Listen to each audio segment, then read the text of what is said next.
Hello friends, welcome to self study guys. मैं हूं आपका दोस्त बंटी चौधरी। चलिए फ्रेंड्स, लेके आए आपके सामने लास्ट और फाइनल आपके सामने मैट्रिक्स से संबंधित क्वेश्चंस जो बचे हुए हैं। बाकी के इसके बाद ये टॉपिक आपका पूरी तरह से खत्म हो जाएगा। चलिएगा स्टार्ट करेंगे। इससे पहले हम आपके सामने 3 वीडियोस की प्रोवाइड कर चुके हैं, जिसमें धुआंधार तरीके से आपके सामने जैसे क्वेश्चन बन सकते हैं, जैसे आपके सामने कुछ जो बेसिक कंसेप्ट होते हैं कहाँ कहाँ यूज होते हैं, सब कुछ हम आपके सामने बता चुके हैं। तो आज आपके सामने लेके आए हैं, आपके सामने क्वेश्चन दे रखा है लैंग्वेज बेस्ड क्वेश्चन। इस टाइप का आता है देखने के लिए। मैं लैंग्वेज बेस्ड इसलिए करा रहा हूँ क्योंकि गाइज कभी कभी इसमें सिर्फ भाषा मतलब एक लैंग्वेज लिख देता है, लैंग्वेज में ही आपको आंसर पूछ रहा होता है, तो आपको बताना होता है कि क्या हो इसका आंसर। तो गाइस कर दीजिए एक बार वीडियो को शेयर, और आप इस चैनल पर नए हैं तो प्लीज़ चैनल को सब्सक्राइब कर लो और बेल आइकन को क्लिक कर लो, जिससे नोटिफिकेशन मिलेगा आपको सबसे पहले। तो गाइस जो भी हम कराते हैं आपके सामने, ये है आपका SSR या एक्स ग्रुप, या साथ में कहें आपसे NDA के बारे में। तो NDA से रिलेटेड ये पूरा मैथमेटिक्स आपका कराते हैं 12th स्टैंडर्ड का, 11th-12th का, मतलब सिंपली बात ये है। चलिएगा स्टार्ट करते हैं। क्वेश्चन आपके सामने दे रखा है, दो समान प्रकार की वर्ग मैट्रिक्स हैं A और B, मतलब A और B दो मैट्रिक्स हैं जो कि क्या है, समान प्रकार की वर्ग मैट्रिक्स। क्लियर? आपसे बोल रहा है ए बी का डैश पूछ रहा है, या फिर आपसे बोलूँ ये, इन दोनों का मतलब एक ही होता है, तो इसका मान किसके इक्वल होगा? तो गाइज आपको बता दूं, ये होगा ए बी का, आपसे पूछा ट्रांसपोज, तो क्या होता है बी ट्रांसपोज और ए। यहीं आपके सामने लिख देता है ए बी सी, इसका ट्रांसपोज। तो आपसे पूछता है तो हम बोलेंगे, क्या बोलेंगे, यहाँ बोलेंगे सी का ट्रांसपोज, बी का एंड ए का। इस तरीके से करते हैं। क्लियर? डैश बोलेंगे तो इसकी जगह डैश लगा रहता है, सब टी की जगह, हर टी की जगह क्या लगा देंगे, डी डैश लगा देंगे, बस सिंपल। नेक्स्ट आपसे पूछ रहा है सहखंडज, बोल रहा है ए और बी का सहखंडज, मतलब आपसे पूछ रहा है एडजेसेंट ऑफ ए बी। तो क्या होगा, ये होता है adjoint of B into of A. इस तरीके से होता है। लेकिन आपने एक कंडीशन और पढ़ी थी क्या, जहां आपसे बात कर रहा था ए बी व सी -1 कर रहा था इनवर्स, तो क्या आता था माइनस का सी, माइनस का बी और माइनस का ए। तो आप आराम से समझ गए होंगे, तीनों कंडीशन कहीं भी आती हैं तो आराम से बता सकते हैं। अब आप ये बोलेंगे कि भाई यहाँ के लिए कुछ स्पेसिफिक कंडीशन होती है। क्या होती है, सुन लीजिए। मैंने यहाँ के लिए एक कंडीशन बोली थी कि यहाँ पे इन मैट्रिक्सों का, देखो यहाँ पे क्या बोला, समान प्रकार की वर्ग मैट्रिक्स हैं, और यहाँ पे क्या है, इसके लिए होना जरूरी है क्या, स्क्वायर मैट्रिक्स होनी चाहिए। ठीक है, वर्ग मैट्रिक्स होनी चाहिए, ये हो गया। दूसरा कंडीशन क्या होती है इसके लिए, कि जो मैट्रिक्स है वो कैसी होनी चाहिए, व्युत्क्रम मैट्रिक्स होनी चाहिए, व्युत्क्रमणीय मैट्रिक्स होनी चाहिए। कैसी? व्युत्क्रमणीय मैट्रिक्स होनी चाहिए, मतलब जहां बोल सकते हैं mod A is not equal to 0, ये कंडीशन होनी चाहिए। या बात करूं आपसे, कैसी होनी चाहिए, व्युत्क्रमणीय मैट्रिक्स होनी चाहिए, व्युत्क्रमणीय मैट्रिक्स होना जरूरी है। अगर आपके सामने ये कंडीशन दे दी तो आप ऑप्शन में आपके सामने क्या बताएंगे कि व्युत्क्रमणीय मैट्रिक्स, या फिर बोलेंगे ये and mod B is not equal to 0। या तो ये कंडीशन होगी ऊपर। स्क्वायर मैट्रिक्स तो सबके लिए चाहिए, इसके लिए भी चाहिए, इन सब के लिए। और लेकिन जब बात करें इसके लिए स्पेशल क्या चीज़ चाहिए, इसके लिए चाहिए स्पेशली कि कैसी होनी चाहिए, व्युत्क्रमणीय मैट्रिक्स होनी चाहिए। इसके लिए ऐसी कोई कंडीशन नहीं है। सिंपल, समझ गए होंगे। याद रखिएगा, लैंग्वेज बेस्ड क्वेश्चन पूछे जाते हैं। चलिएगा अब क्वेश्चन के बारे में बात करते हैं। नेक्स्ट क्वेश्चन आपसे बोल रहा है कि आपसे बोल दिया उसने ए बी इक्वल है ए सी के, मतलब ये कंडीशन देखा, इफ देन, मतलब ये बोला, सॉरी, यदि ए बी इक्वल टू है ए सी, इसका निष्कर्ष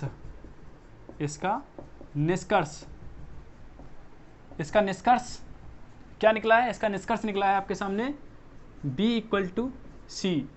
तो ऑप्शन दे रखे हैं आपके सामने, क्या बताइएगा, कि ए एक व्युत्क्रमणीय मैट्रिक्स है,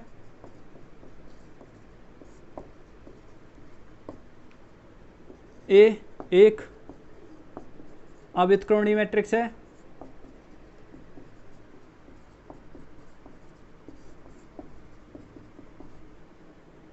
ए एक लंबकोणीय मैट्रिक्स है,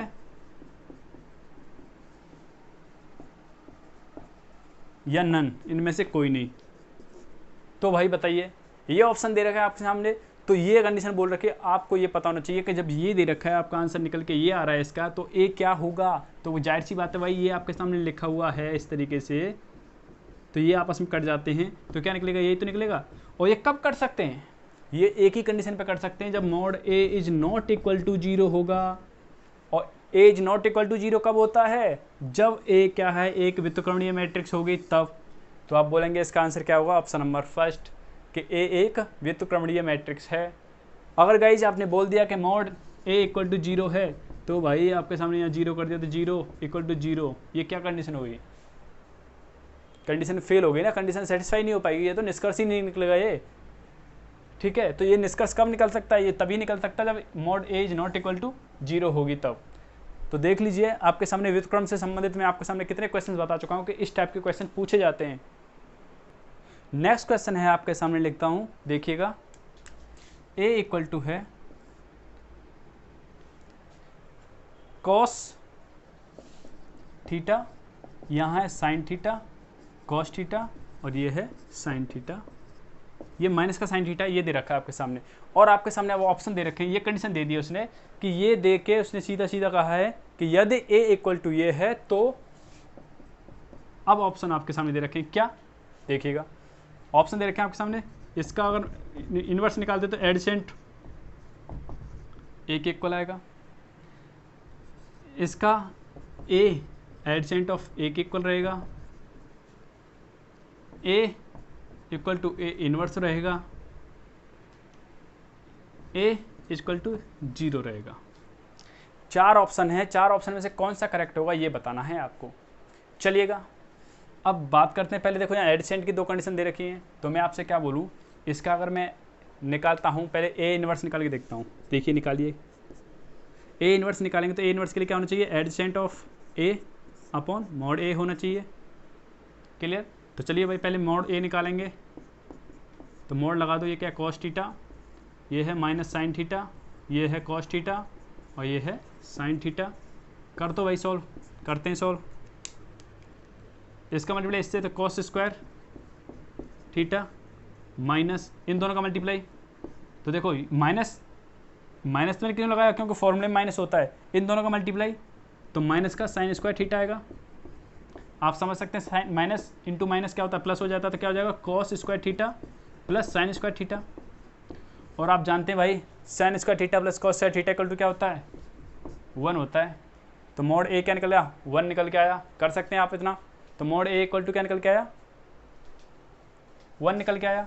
ठीक है, इसे हम लिख लेते हैं अलग, हालांकि आप इसे डायरेक्टली करते तो भी समझ जाते, लेकिन मैंने आपके सामने डिस्क्राइब इसलिए किया क्योंकि आप समझ जाने चाहिए कि आपको क्या करना है, क्या कर रहे हो। तो मॉड ए निकल के आ गया हमारा 1 के इक्वल। अब बात करते हैं adjacent of A. Adjacent of A मैं आपको बता चुका हूँ कि इनके स्थान बदल दो। चलो भाई बदल दो इनके स्थान, बदलते हैं स्थान। कॉस की जगह ये कॉस चला गया, कॉस की जगह ये कॉस आ गया, तो कोई फ़र्क पड़ा इस पर, कोई फ़र्क नहीं पड़ा। अब इनको बदल, इनका क्या करना है, इनका कुछ नहीं करना, ये यूँ कहते हो लिखे हुए वैसे वैसे रहेंगे। लेकिन मैंने आपको एक कंडीशन बोली थी कि ऐसे में क्या होता है, ये यूँ कहते हैं छोड़ना है, लेकिन चिन्ह बदल जाते हैं, तो ये प्लस का और ये माइनस का, ये प्लस का और ये माइनस का निकल के आया, माइनस का। अब बताइए कौन सी कंडीशन सेटिस्फाई हो रही है, कौन सी कंडीशन सेटिस्फाई हो रही है। यहाँ पे क्या निकल के आ रहा है, ये निकल के आ रहा है आपके सामने इस तरीके से।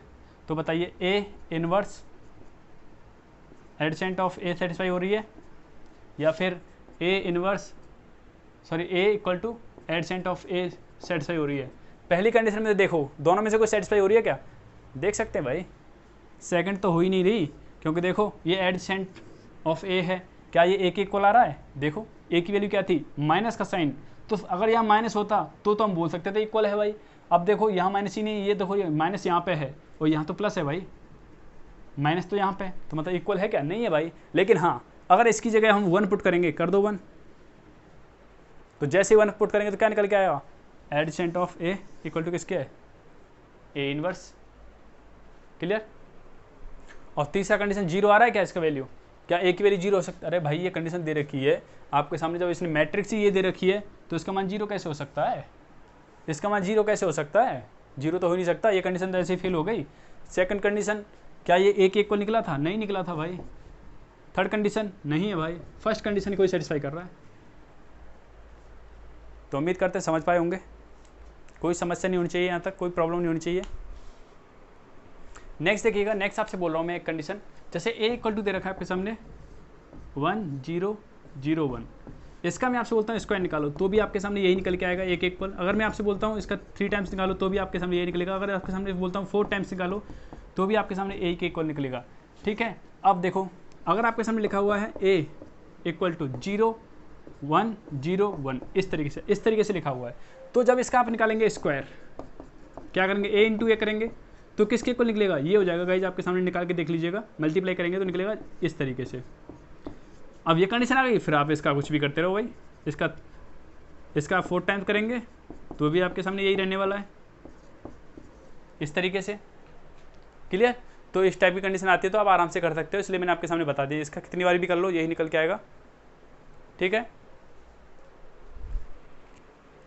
इसका कितनी बार भी कर लो, कितनी बार भी करेंगे तो यही निकल के आएगा। लेकिन एक कंडीशन गौर करने लायक है गाइस, क्या यहाँ तो आप समझ गए कि यहाँ कुछ भी दे रखा है इसके कितनी बार भी करते जाओ तो यही निकलता हुआ जाएगा। अब बात करते हैं इधर साइड की, इसका हमने स्क्वायर निकाला, स्क्वायर निकालेंगे तो ये निकलेगा, इसका 4 टाइम निकालेंगे इतना निकलेगा, अगर 6 टाइम निकालेंगे तो भी आपके सामने यही निकल के आएगा। अब आप एक चीज़ देख पा रहे होंगे, यहाँ पे मैं विषम संख्या के बारे में बात नहीं कर रहा। जैसे मैं आपसे a क्यूब की बात करूँ तो a क्यूब की बात करता हूँ तो यही निकल के आएगा जो आपके सामने दे रखी है। ये अगर मैं करता हूँ a की पावर 5 तो भी आपके सामने यही निकल के आएगी 0 1 1 0। मतलब जब विषम होगी पावर तो गाइस जो दे रखा है वो ये कितना आएगा। अगर आपके सामने सम संख्या कर दिए पावर में तो गाइस ये निकल के आ जाएगा, ये इस चीज़ में कन्वर्ट हो जाएगा। याद रखने वाली बातें हैं, इसलिए मैंने आपके सामने डायरेक्टली बता दी है कि इन्हें याद कर लेंगे तो आराम से समझ में आ जाएगा, आपको सॉल्व करने की जरूरत नहीं पड़ेगी। नेक्स्ट क्वेश्चन बहुत ही बेहतरीन क्वेश्चन आपके सामने लिखा हुआ है, जिसमें आपसे बोल रहा है m इंटू एक मैट्रिक्स दे रखी है, इसका मल्टीप्लाई इसके इक्वल आ रहा है, तो आपसे पूछ रहा है m की वैल्यू क्या होगी। तो मुझे पता है भाई, कुछ फ्रेंड्स तो क्या करेंगे, इसको उठा के इधर ले जाएंगे नीचे, मतलब इन्वर्स में ले जाएंगे। इसे मान लेते हैं जैसे a, यहाँ m दे रखा है, इसे a मान लेते हैं, इसे मान लेते हैं b, तो m इक्वल टू b, इसे नीचे ले जाएंगे, ऊपर लेके जाएंगे तो क्या बन जाएगा, ये बन जाएगा b a इन्वर्स। इस तरीके से कुछ तो ये करने की कोशिश कर रहे होंगे, इस टाइप से करने की कोशिश करेंगे अगर नहीं पता है तो। और हम आपके सामने बताते हैं कुछ कंडीशन, आप ऐसे करेंगे तो आराम से निकल के आएगा। जैसे समझिएगा, मैं आपसे बोल रहा हूँ ऐसे ना करके, अगर आप बोलते हैं कि मैं m इक्वल टू मान लेता हूँ, m equal to a b c और d, इस तरीके से मैंने मान लिया, तो भाई मान लो, चलो a b c और d। दूसरा आपके सामने मैट्रिक्स दे रखी है, अब इन दोनों का मल्टीप्लाई किसके इक्वल है, इसके इक्वल है, तो करो भाई मल्टीप्लाई b का, पहले इस इक्वेशन का इसके साथ, मतलब इस रो का इस कॉलम के साथ में करिए भाई। a का 3 के साथ में तो 3a, b का इसके साथ में, अब मैं करता हूँ a का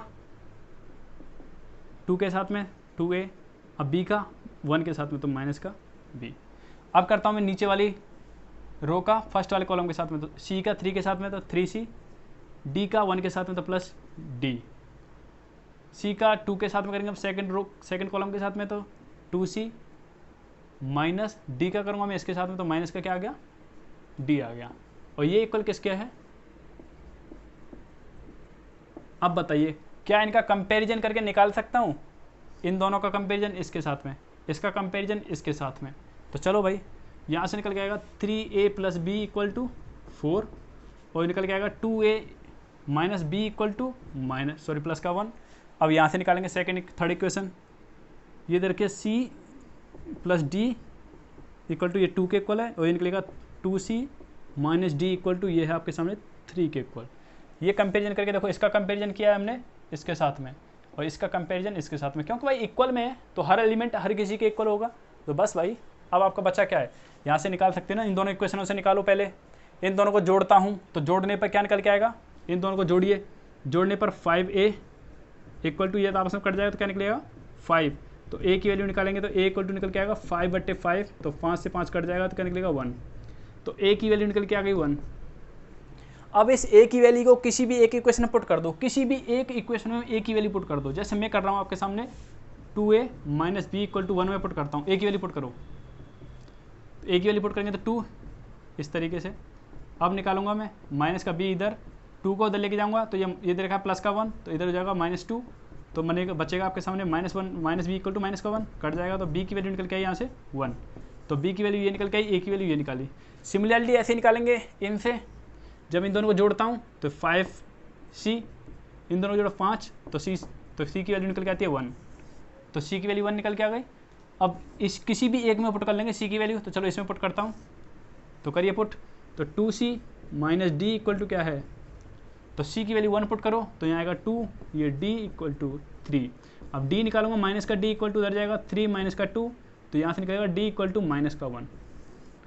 बस अब आपने मान रखा था क्या, m को क्या माना था आपने, m को माना था a b c d।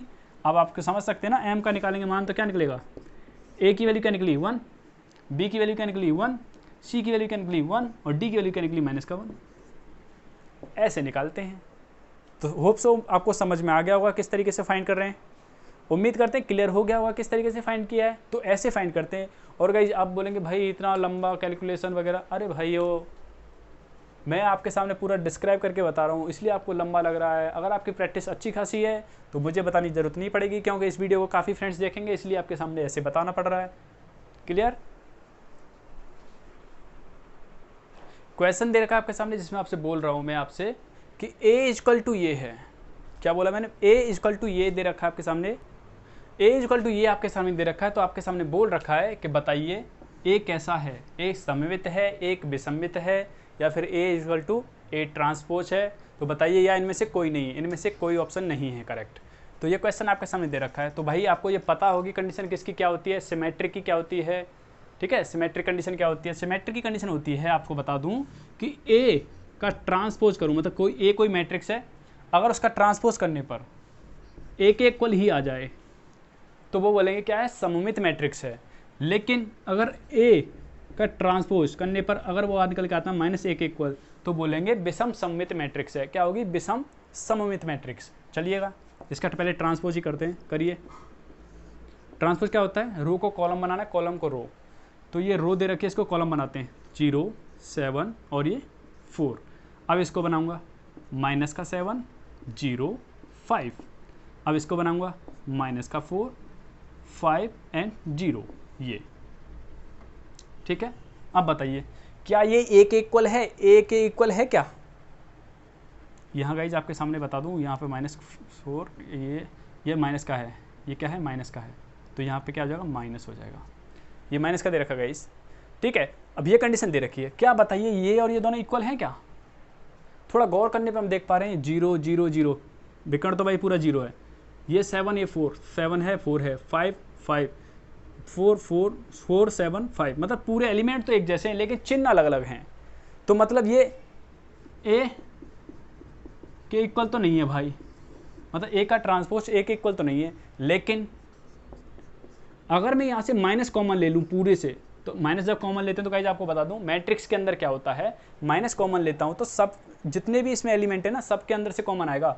तो यहाँ से माइनस कॉमन लिए तो कोई फर्क नहीं पड़ने वाला, यहाँ से माइनस कॉमन लिए तो 7 हो जाएगा प्लस का, ये 4 हो जाएगा, ये माइनस का 7 हो जाएगा कॉमन लूँगा तो ये हो जाएगा माइनस का 4 0, ये प्लस का 5 हो जाएगा, ये हो जाएगा माइनस का 5 और ये हो जाएगा आपके सामने 0।